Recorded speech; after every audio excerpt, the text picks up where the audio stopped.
And good morning, and welcome to The Skinny for Friday, December 12th. I'm Mitch Perry, the senior political reporter for the Florida Phoenix. Flying solo for the next couple of weeks as my partner, Ray Rowe, is taking some time off before the Christmas holidays. Actually, you might remember last week, Ray said he's going to be in Hawaii this weekend running in a marathon. Will he survive? We will try to check in with him the next few days, and maybe we can get back to you next week because he'll be out next week as well. Okay, so later in the show, in the spirit of the holidays, we're going to tell you about a gathering of political candidates taking place in eastern Hillsborough County next week, where people can actually also donate some much-needed school supplies to. So we'll talk about that towards the end of the program. But first, in studio right now, we have Democratic State Representative Lindsay Cross here. Good morning, Lindsay. Good morning, Mitch. Great to have you here with us. We're talking about a lot of different things going on with state government, like congressional redistricting, property taxes, and also AI. I don't know if you folks saw this yesterday. Time Magazine naming AI as Person of the Year. Yeah, a little premature in my opinion. We know it's coming, but what did they do this year as a group or what have you? Lindsay, to tell you, the listeners, if you're not familiar with Lindsay Cross, she represents St. Petersburg and Pinellas Park in Florida House District 60th District. She was first elected in 2022 and reelected in 2024. She's also an environmental scientist who has previously worked for organizations like Florida Conservation Voters. Again, Lindsay, thanks so much for coming in today. First story, top of the list, actually. I don't know if you saw this, the Tampa Bay Times reporting today that something that was reported last fall. This was about Ron DeSantis diverting money from state taxpayer funds, basically, to help pay for against constitutional amendments 3 and 4, right? Of course, our listeners probably know that. One was about abortion rights, one about recreational cannabis. So the Times/Miami Herald is reporting today. They're putting it down there. And this has been reported last year. We certainly talked about it on the program. Jason Garcia has done a lot of great reporting on this. But I guess they have the documents, the receipts, as they say. Let's see that some of that money includes $4 million from the state's opioid settlement trust fund, directing it towards those campaigns, another $1 million from the Department of Children and Families. The Times story includes a comment from Senator Rick Scott's office, which says, quote, the allegations of a diverting tax dollars from critical populations in our state towards political consultants and ads are deeply concerning. What are your thoughts about that? Well, I would go further than deeply concerning. I think it's corruption. And I appreciate the efforts of one of my colleagues from the Panhandle area, Andrade. Alex Andrade, in his work to expose what's happening with the Hope Florida scandal. And I hope that the House continues to push this effort because we need to have a resolution. There needs to be people who are accountable and probably go to jail for this. You know, if it was anyone else but the governor and his cronies, we would have seen, I think, some type of resolution already. Yeah, Hope Florida, absolutely. We're seeing there's a grand jury. We're going to see if anything comes out of that up in the Tallahassee area. Jack Campbell there on this story. And I remember, it seemed on the surface, and I think one of your colleagues, Kelly Skidmore at the time, was actually saying that this was, against Florida law as we know it, last fall. I believe Senator Jason Pizzo actually filed a lawsuit and he lost. I'm always kind of curious. I get to go back and look at the lawsuit, obviously, to see why he did lose, because on the surface, this does seem very much against the law. And I know, in fact, anyway, we'll have to wait and see. But I would think, as you guys gather next month, Andrade, and obviously the Florida House showed, Republican leadership under Danny Perez showed that they weren't really afraid this past year to go after the governor when some things are just stark in their face that it would be just incredibly disingenuous and political not to. Yeah. And finally, that's happening. Some people would say it'd be great to have an attorney general look at this. It's probably not going to happen here. Special prosecutor, that's not going to happen.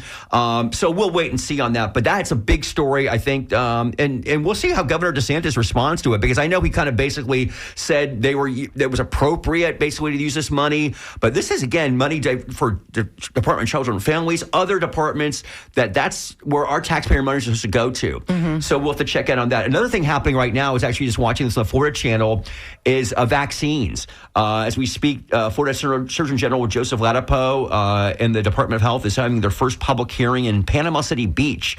I guess the rulemaking process, right? Because they're about these mandates on school entry vaccines. I guess there's 11 of them. 4 of them they can change via rules. 7 the legislature would have to change. And I know I've seen Democratic Senator Carlos Guillermo Smith has introduced a bill to put all 11 vaccines mandates under state control. Interesting, Representative Cross, because Governor DeSantis, I think it was Latipo, was in Hillsborough County back in early September when they announced they were going to do this. We asked him at the time, have you talked to the legislature because you're going to need the legislature's help and getting rid of 7 of these vaccines? They said they hadn't then. I have not seen a bill yet filed. Of course, we have a month to go to do this. I think Senate President Ben Alpern was asked this the other day, and he was kind of wishy-washy, kind of surprising there.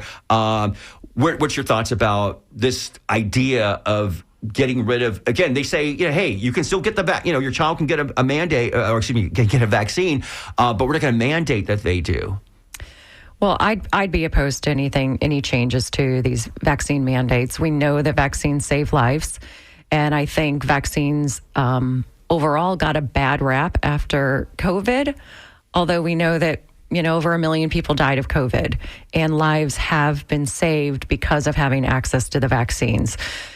I know people whose parents had polio and their lives were changed forever. And so the idea that we're going to potentially have some of these childhood illnesses that have, life-altering consequences come back. We've seen, explosions of things in small towns in Texas, even things pop up in Florida. And there's still religious exemptions for families if they don't want to get the vaccines. By making these things, taking them from a mandate to something that's optional, it's just an additional step that parents have to take with so many things going on in their child's lives. I think it will lead to people being confused, maybe hearing rhetoric about how these things are unsafe when it's really unfounded. And the long-term repercussion is that we're going to have people getting sick and potentially die. Yeah, and again, I think it's going to be very interesting to watch to see if we see something on the legislative front. All you need to do, of course, is have somebody file a bill in both chambers.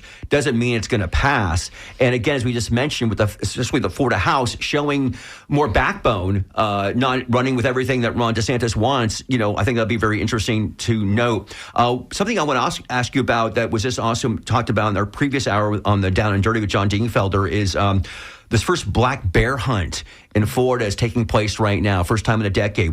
Very little information coming out since it began last Saturday, by the way. We know that FWC, they approved this summer, despite criticism that there was no need to pare down the bear population, estimated to be around 4,000, 4,050. There were permits to originally kill 172 bears. Now it's down 157 bears. There was a pending lawsuit filed by the group Bear Warriors United. Just like the vaccines, this is something that was not, in terms of public opinion, people are not for this. That was clearly shown, and it's ongoing right now. What are your thoughts there? Well, I actually wrote a letter to the commission over the summer and asked them not to do this, and particularly looking at some of the techniques that they were going to allow, which can be really cruel to the bears, the use of hunting dogs. I have friends who are hunters, and they'll tell me, it's really difficult because they're in these dense palmettos. And, if you're having to go to an area where it's so dense that you need a dog, but your rationale is that these bears are coming into areas where humans are living and potentially, threatening humans, those things don't line up. People are actively pursuing these bears. The reason why we have problems with human-bear interactions is because we've reduced so much of their habitat, and people haven't taken some of the proactive steps needed to, secure their garbage and make it less attractive. And so I think the rationale from some people to do this bear hunt doesn't match up with the science and with the public sentiment. I woke up on Saturday morning with a pit in my stomach, knowing that this was starting, and remembering some of the images that came out from the bear hunt, a decade ago. And I think it's concerning that we haven't seen any results, and it's been going on for almost a week right now. FWC, as an agency, does a lot of good work, but I have concerns about some of the people who are on the board, how heavily it leans towards developers and people whose interest I don't think align with the mission of the organization. There was another incident this summer with a giant manta ray that was captured off the coast of Panama City. It was eventually transported to the Middle East and will live out the rest of its life at SeaWorld Abu Dhabi. That's another thing that I've been concerned about and calling on the commission to make changes and to protect our threatened and endangered wildlife. So we see things like that where the public is adamantly opposed. They're concerned about the things that are happening, but there hasn't been any proactive changes to those type of policies. I think we need to continue to look at those things that are happening and demand changes.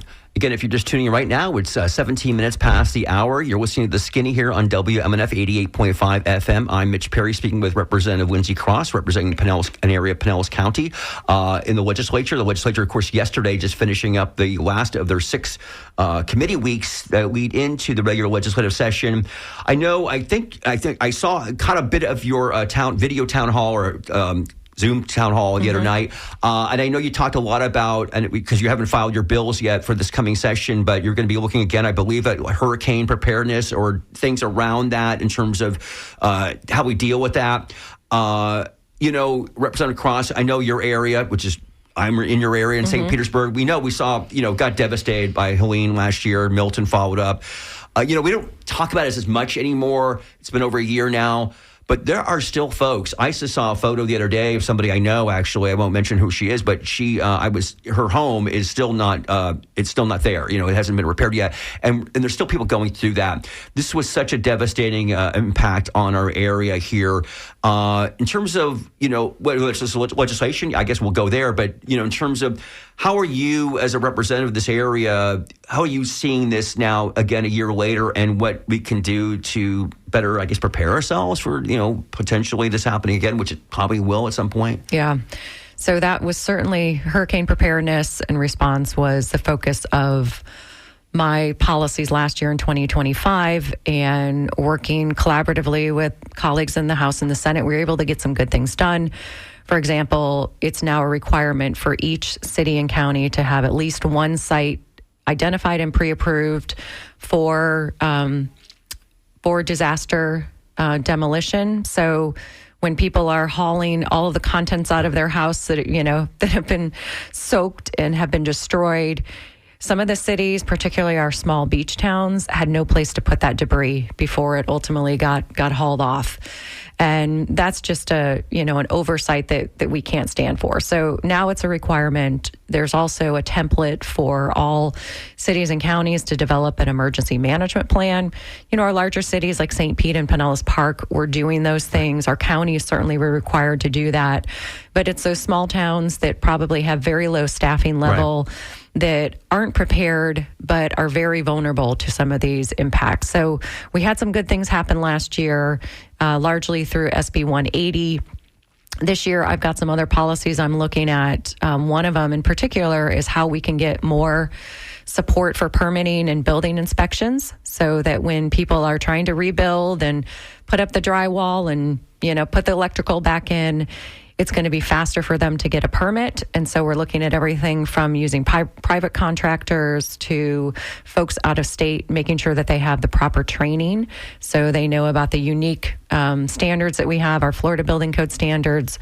Maybe things are more stringent in individual counties, but giving them the training so that they can have the ability to temporarily work with our local permitting and inspection staff to supplement that, because it's not realistic that any community is going to have staffing levels, double or triple what they normally have. That would be, probably be something that DOJ would say, you've got too many staff. Right. But in times of emergency, we need to be able to deploy people, but make sure that they're doing it in a responsible way. Now, did I hear, I don't know if it's from you or one of your colleagues, about having people come from other states to when the situation is, because you don't have them maybe on staff all the time because you don't really need them all the time, but when there is a crisis like we had last year, you can people come from other places here to boost up these folks, whether it's permitting or what have you, in the local governments, the very small ones like we do have on the Pinellas County beaches, for example. Yeah, exactly. So I've been working closely with the Division of Emergency Management and looking at the example that they have with something called mutual aid agreements. So there's already this network of contractors, staff from other states that will come down and help after emergencies. That might be linemen, that might be, fire and rescue. And those people have the training, the credentials to do that work. But the problem that we have is that Florida's building code standards are more stringent than a lot of other states because we have had so many storms and hurricanes, things that, Hurricane Andrew, really increased the... Yeah, we've seen that the homes built after that are much more sturdier, than before. Yep. So if we can get people from out of state the training they need to come in and temporarily support our local staffing, that's going to make ensure that people are getting those permits in a faster timeline and being able to rebuild and recover their lives. Again, if you're just tuning in right now, we're speaking with Pinellas County Democratic Representative Lindsay Cross. She'll be here for a little bit more here today, about, 11:45, 11:50 or so, hopefully. So if you want to give us a call right now, speak to the representative, 813-239-9663. You can also send us a note via an email at dj@wmnf.org. Now, you did mention SB 180. We got to follow up on that. And we know your colleague, Nick DeSegli, and I know I've covered this extensively, and I know Nick DeSegli was coming from a very good place when he put this bill out to deal with just that. Nick lives in, I believe, Indian Rocks Beach, and he was very angry, and I think personally, but also he knew many people who were having the longest time to get permits, to rehabilitate their house, and he was very. That's where that legislation came from. We got to do better. And we do. And as you mentioned, we do need to do that. The problem is, of course, these other things that we're stuck on it that are just, it's led to, I believe, 25, 30 cities now to sue in terms of the restrictions they're having here on different parts of development and what can be challenged or not. That goes until 2027, basically throughout the whole state. A lot of excesses that came out of this bill that we are told, are going to be, fixed in the current session or the session that will begin in a month. What are your thoughts about that? Because this has really become, I think, the most controversial bill that was passed in 2025 session that didn't seem that controversial when it was passed, but has really just blossomed into a real headache for so many communities in our state. Yeah. So the language specifically that has been concerning and is language around development, preempting local governments from having any policies that are more restrictive or burdensome for redeveloping. And so that can be looked at very broadly.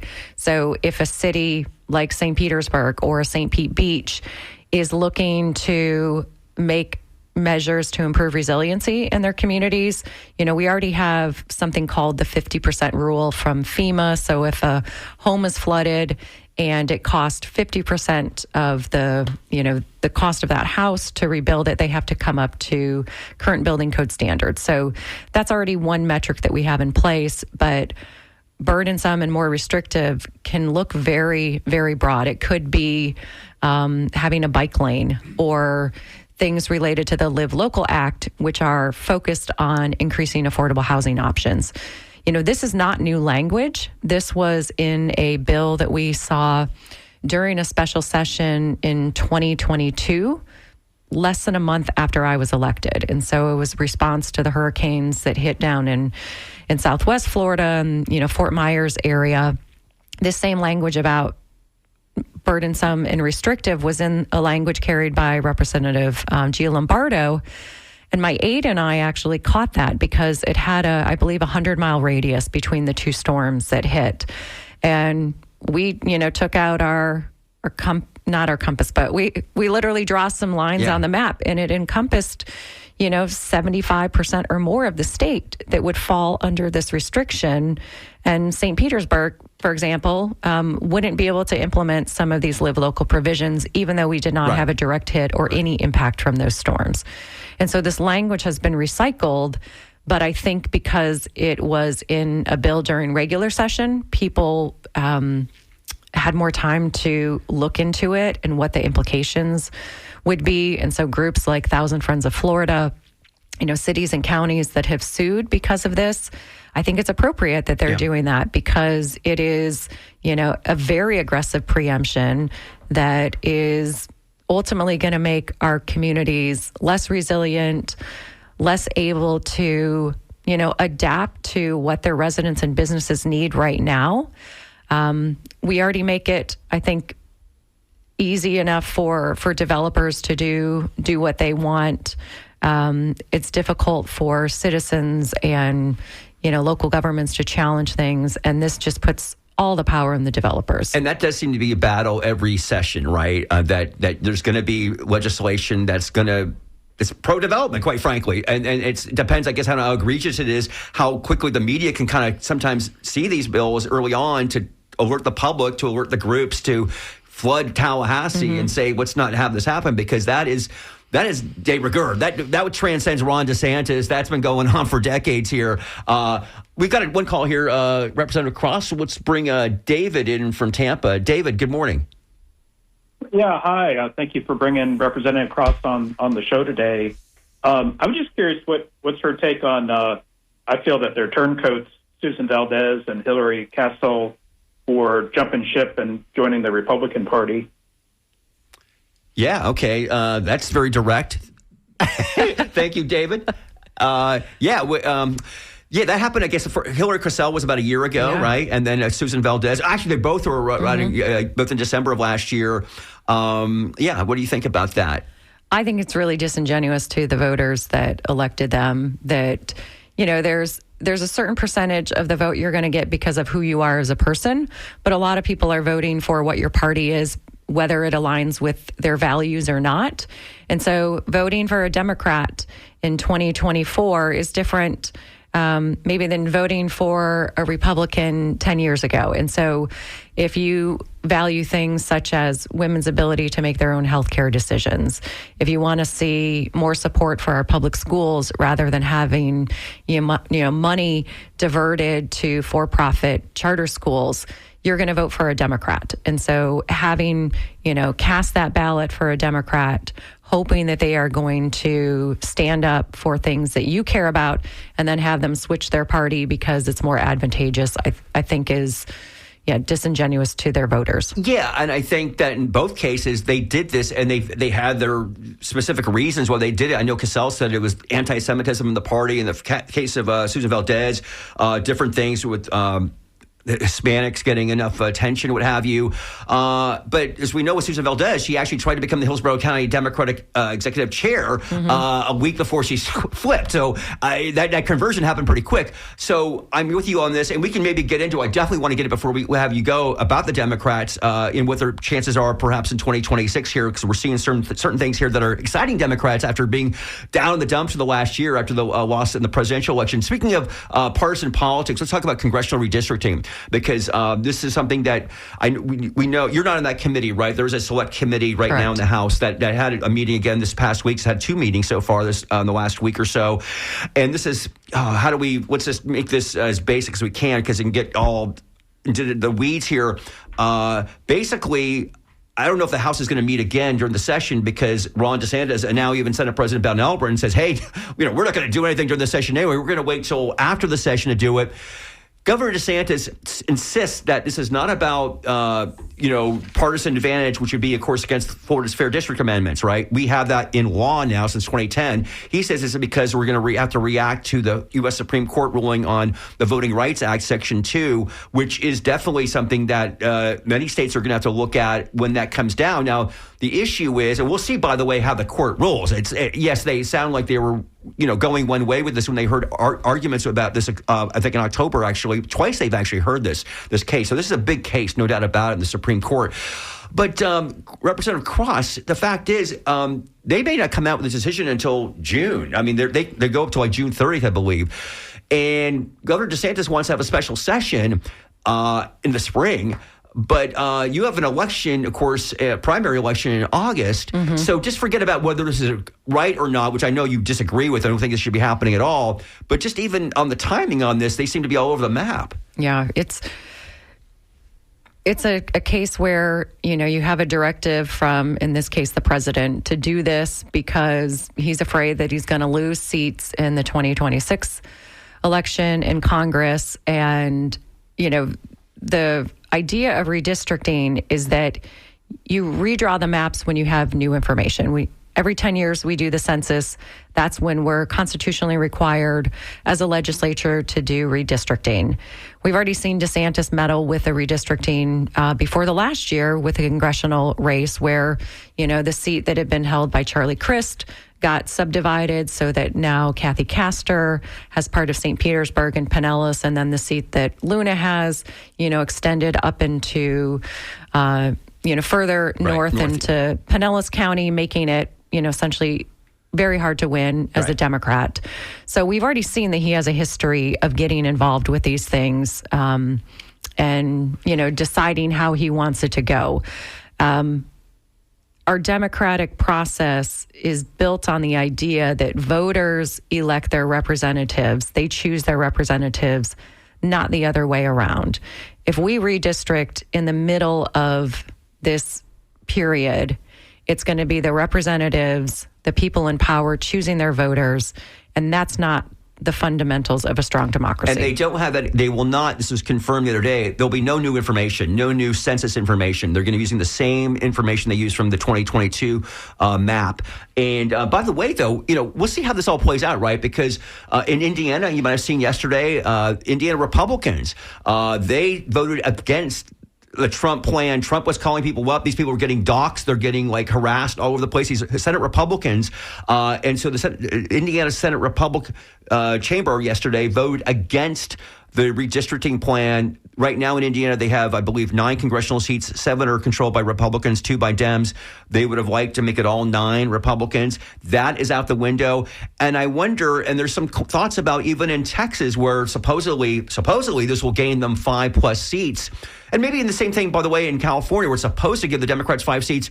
Who knows how people are going to vote, right? I mean, we're seeing some changes, especially with, Latino voters. We saw this in South Florida. Let's actually talk this about right now. So you have this big election in Miami on Tuesday. Eileen Higgins becoming the first Democrat in 3 decades to win as a Democrat in Miami, city of Miami. Now, Manny Diaz was the mayor in the 2000s. He was independent, but he later became the Democratic Party chair. So, he leaned Democratic. But nevertheless, we know Miami-Dade has officially become red in the last year or so. My take on this is that, it's so hard here in Florida. We know for different reasons for the Democrats right now, there's a 1.4 million voter registration advantage for Republicans. But with the Latino/Hispanic voters, who I think are very turned off by the heavy-duty immigration tactics by the president, we're seeing this from Congresswoman Maria Salazar. She's been really worried about this, talking about this. And so if they even try to do this redistricting map in South Florida, which I think is where they're saying they think they have opportunities, the Republicans do, may not turn out the way they think it's going to be. But we'll have to wait and see, obviously. Yeah. So I think where the Republicans did well last year in the election is that they really spoke to the things that were important to people, affordability. Trump promised that we were going to lower prices, that tariffs were going to help. We've seen that has been false. Now he's saying that affordability, it's a Democratic hoax. Yeah. And we know that, the prices have continued to rise. Life is less affordable than it's ever been. And so I think that in 2026, talking with, Hispanic, Latino voters, Black voters, it is the kitchen table issues. It's affordability. Those are the things that are hitting them. And that's what the Democrats are proposing. We have got a slate of 3 bills between the House and the Senate Democrats focused on insurance, on home affordability, looking at ways that we can maintain, a good quality of life for people. And that's where I think the Republicans are failing. And I think that's, a concern for them. And I think the Democrats have the chance to pick up seats because we're going to demonstrate that we're the party that's going to, help our working class families. Again, if you're just tuning in right now, it's 35 minutes past the hour. You're listening to The Skinny here on WMNF 88.5 FM. I'm Mitch Perry, speaking with Pinellas County State Representative, Democratic State Representative Lindsey Cross. Welcome your phone calls, 813-239-9663, talking about the so many different issues in the state that are going to be discussed, obviously, when the legislature gets back officially in January. January 13th is when the 2026 official session begins.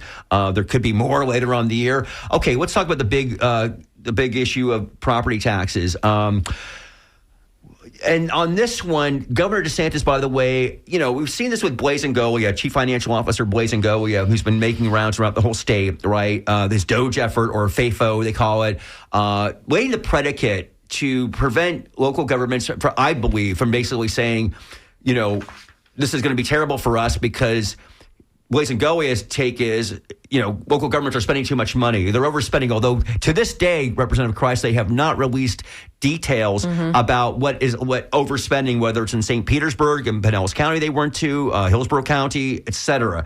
But nevertheless, the issue itself is going to happen in some way. It seems like they're going to try to do something here on this. Four proposals were advanced in the House so far. Ben Alperin, who, again, the Senate has been really quiet about all this stuff. He did talk this week. He had a big press conference on Monday. He did sound sympathetic to some extent. So I guess we're going to start seeing Senate companion bills to these House bills, because there hasn't been any filed except for Mac Bernard in South Florida has one. I believe you're against this whole concept, but what you say in your own words, what is your biggest fear if, in fact, we get a constitutional amendment on the ballot that says we're going to severely reduce your homestead property taxes next, in 2026? You're right. I did vote against those four proposals last week in the State Affairs Committee. And I think my biggest fear is that it might sound good. When you're reading a couple sentences on a ballot, oh, yeah, everyone wants less taxes. Everyone wants to keep more money in their pocket. But there's services that the government is uniquely positioned to provide. Things like fire rescue, things like safety, road improvements, utilities, water control, like flood control and protection. Those are things that you're not going to get from a neighborhood association or a faith institution or, a nonprofit. Those are things that the government provides, and that's part of their core functions. These proposals will drastically reduce the amount of funding to our cities and counties, and also groups like the Water Management District, which I spoke on last week. Some of these proposals would cut the Water Management District funding by a third or more. And those regional groups are tasked with providing fresh water for us to drink, with water quality, flood control, and support of our natural systems. And we're already in a deficit of fresh water right now. Are we in a drought? About 50% of the state is in a drought. And a paper done by Florida Tax Watch recently demonstrated, that we're going to have several $1 billion worth of deficits in terms of water quality projects. By 2045, the state is projected to have a deficit of close to 400 million gallons per day of water. We're already around 80 million gallons per day. And so that means that if Florida wants to continue to grow and attract, businesses and high-paying jobs, you can't build a sustainable infrastructure and economy without water. That is, we can't live without water. So if the water management districts aren't able to address those core functions, and they don't have other ways to raise revenue, if our cities and counties are going to have to make cuts to fire and rescue and EMS and 911 operators, if they're not going to be able to make improvements to stormwater and flood control, in one of my neighborhoods in Shore Acres, I was fortunate to be able to present a ceremonial check for $1 million yesterday to support some stormwater improvement in the Shore Acres community. 82% of the homes in that area flooded during Hurricanes Helene and Milton. Yeah. And the city has an estimate that it's going to be about $67 million just to do some of the work in that neighborhood. And that's ignoring the fact that that's a couple thousand homes. There were close to 15,000 homes that flooded during hurricanes Helene and Milton. Yeah, and so absolutely. there are huge projects that need to be undertaken, and those are affecting safety, people's quality of life. So, I don't want to see a system where if you call 911 or you call the fire department, you're going to get a bill for $1,000 or whatever it is, like a pay to access services. When you talk to people about this, because I know you are, because it's a big issue that's going to continue throughout the year, depending on what comes out of the legislature, because it has to come out of the legislature, by the way. Ron DeSantis says he's going to have his own proposal, but he's got to give it to somebody in the legislature because that's the way they get on the ballot. And he only wants one, by the way, which I don't know how. I guess you can do it all in one constitutional amendment. But when you talk to the public, are they with you on this? Because you're right. On a certain level, it sounds very appealing, obviously, to get, really severely eliminate, if not outright reduce your property taxes on your property. I think people, initially think, yeah, let's lower taxes. I think the bigger concern continues to be property insurance, right, where we've seen the biggest impacts. And so it's kind of a red herring that, we're not fixing this problem, so we're going to start talking about something else. And by saying it enough times, people are going to start to believe it and then go, oh, yeah, that's the problem. And so we fail to address the thing that is really impacting their bottom line and their pocketbooks. And in the meantime, there's going to be a lot of unintended consequences of this. I think largely the state wants to have more control over the local governments. Yeah. If every city or county has to go to the state to, beg for money. I'm sorry. But he mentioned this, by the way, in his budget announcement the other day, because he says he's going to set aside $300 million, I guess, for the fiscally constrained counties, which will really, they are already kind of special counties now. They don't have as much money, frankly, much revenue. So he's already kind of saying, or we're going to help you out right now. But yeah, they'll be dependent on going up to Tallahassee in a way they don't. They don't. Obviously, preemption hurts a lot local governments already. And we only have, I want to have a couple other things I want to bring up. You talked about water. So, and I know you care so much about this. DeSantis was actually in Tampa last week, Hula Bay in South Tampa. He talked about all the funding he's given to the Everglades and improving water quality and quantity. He announced more than $112 million in grants to improve that. Talked about these different projects. How would you evaluate Governor DeSantis on the issue of water, Everglades restoration? So I think you have to separate Everglades from water in the rest of the state. I think in terms of Everglades, he's, consistently supported funding and restoration efforts there. So, I appreciate that. There's a lot of areas of the state that haven't gotten the attention that they deserve. The springs are under, are having some dire consequences of too much pollution and, agriculture and encroaching development. And so that's an area where some of those recommendations out of the Blue-Green Algae Task Force have not been acted on. So in a lot of other areas, I think he's doing a really poor job. We need to have more commitment for our land conservation programs like Florida Forever and Rural and Family Lands, particularly Florida Forever, which took a massive cut last year. That was more the fault of the legislature than the executive branch this time. But having money for Resilient Florida grant program, we had a lot of money that came down from the federal government under the Biden administration. And so we had some artificially high amounts of funding for some proactive things like resiliency that we don't have anymore. And so the state needs to step up because the amount of need far surpasses the investments that we're making as a state. I've got a couple of notes, emails that have come in, Representative Cross, one being from, let's see here, Slate County. It says, thanks for your show. Very interesting. I have not heard anyone weigh in on what the elimination of property taxes will do to the 14 children's service councils in 14 counties in Florida established by taxpayer votes on referendum. This person said it worked for the Children's Board of Hillsborough County for many years.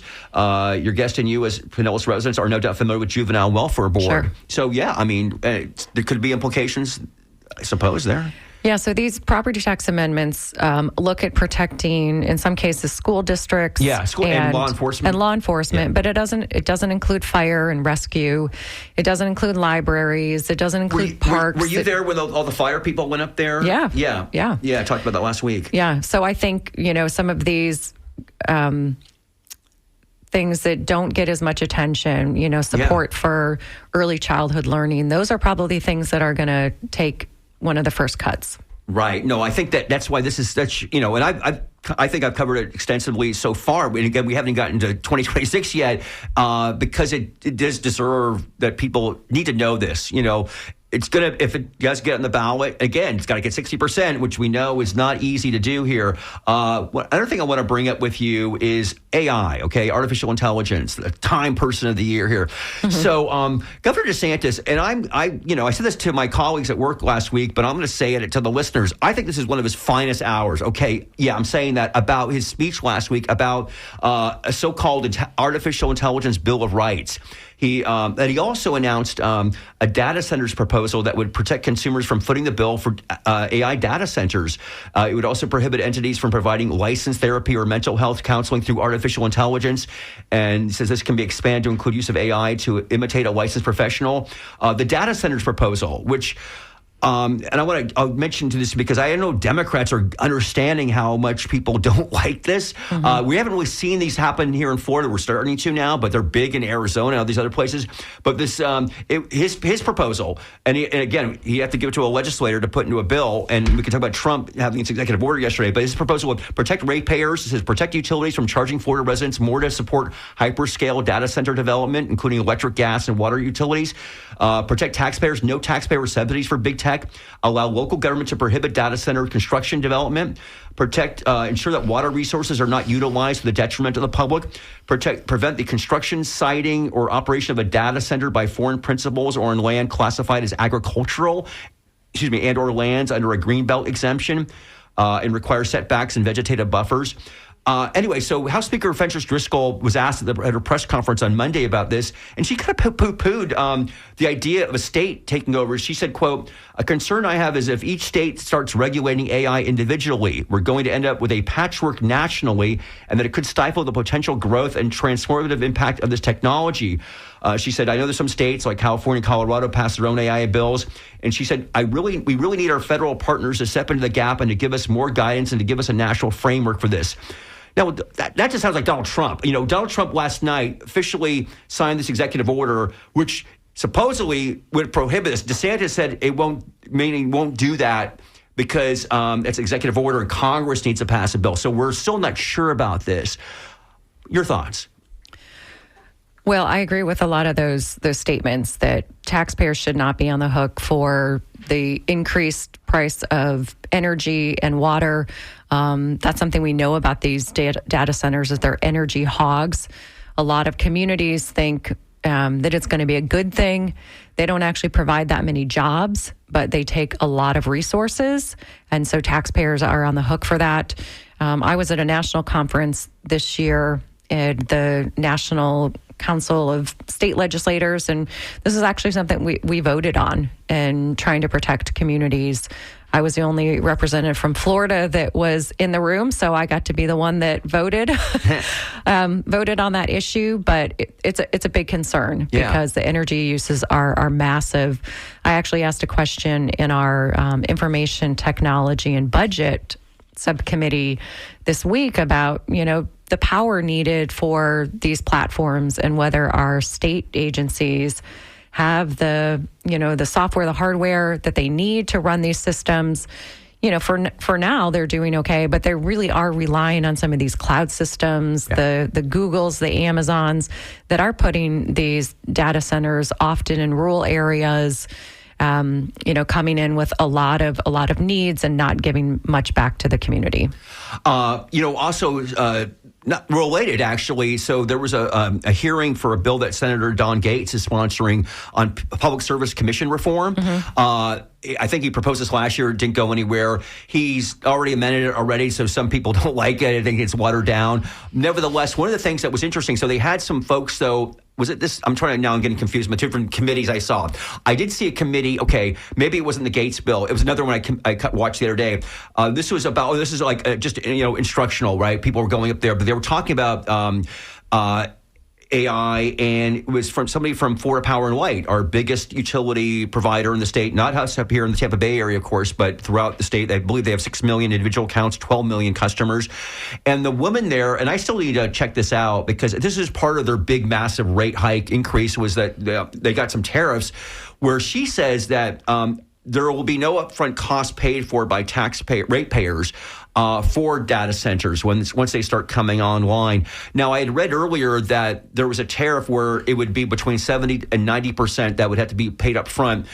And so I'm still unclear, and I haven't, I just wrote what she said the other day, but I still need to look into this. But the point being that at least FP&L is saying that unlike what we've seen before with, recovery costs, right, where we've had to pay on our bills for things like nuclear plants that never eventuate, they seem to be, and she was bragging like, we're the first, company in the country to do this, which maybe is true, and good for them that's doing that. But I found that was interesting because, again, they're going to come to more rural areas if they do build these data centers. They're probably not coming to St. Petersburg per se, but nevertheless, that seemed to be an encouraging statement. I don't necessarily want to give them the benefit of the doubt on these things, but what do you think? This is an area that I think we're all learning about, and particularly as a legislature, and how we can, position our state to have the right type of growth and have, be attractive to the companies that are going to actually provide jobs and opportunities for people.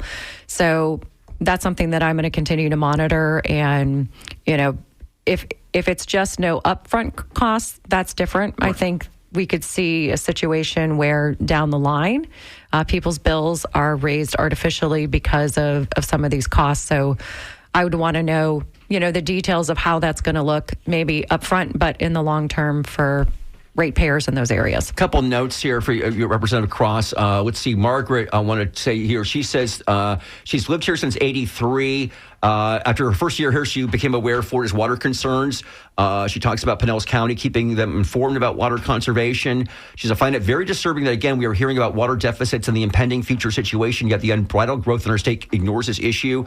Without water, our state cannot survive. What's wrong with government? St. Petersburg going vertical is a primary example of deaf, dumb, and blind leadership in the name of money. Vertical. We're seeing some huge buildings in downtown St. Pete. So I'll say that the type of development strongly influences the amount of, water and energy usage, the number of road miles required. So more dense development and multi-use development actually can save resources. So as much as you might not like the changes to the skyline in St. Petersburg, more dense urban areas, actually, there's an economy of scale. And so the worst type of development that we can do is those sprawling subdivisions that are not connected to anything, where you got to get in your car just to go to the Publix or to your doctor's office, and, tens of miles of sewer and water lines just to access all of these new homes and businesses. So I think there's a place for the appropriate amount of density increases, and that will provide people with more options, more walkability, and ultimately reduce our water usage. And one other thing here, Jo Ellen writes, actually, Jo Ellen coming up in just a few minutes with her show. She says, the nonprofit I work for is starting to present geothermal energy as an alternative for these power hogs. Is that on the radar of decision makers? That's not something that I've heard much of, but we do know that Tallahassee in the last few years has been has pushed back on any types of alternative energy, whether it's solar or wind, just making it much more difficult to do anything. But the, production and use of fossil fuels like oil, gas, and What's the last one? Coal. Yeah. Okay, yeah. Now, they're talking about these small nuclear reactors. Are you familiar with those at all? They've been talking a little bit about, not full-on nuclear plants, but nuclear modules. I forget what the phrase is. But anyway, that is something that I've written about, and they still have a long way to go. But that, what are your thoughts as an environmentalist on nuclear power? Because it definitely is not, it's not fossil fuel, but some environmentalists are still not happy with going there. I'm not going to make a statement for or against that. I know that there are some proponents. It is cleaner.